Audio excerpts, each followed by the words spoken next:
வந்தான் பிரம்மனே, அவனை சிறையினிலே அடைத்தான் முருகனே.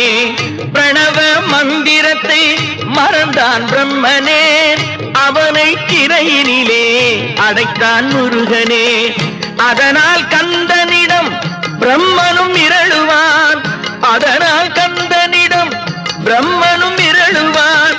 கந்தன் அடியவர்க்கு அவனும் அருளுவான், கந்தன் அடியவர்க்கு அவனும் அருளுவான். கந்தனிடம் செல்லுங்கள்,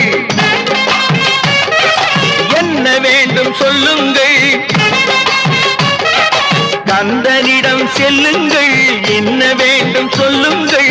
வந்தவினை தீர்ந்துவிடும் மற்றவற்றை தள்ளுங்கள், வந்தவினை தீர்ந்துவிடும் மற்றவற்றை தள்ளுங்கள். கந்தன் காலடியை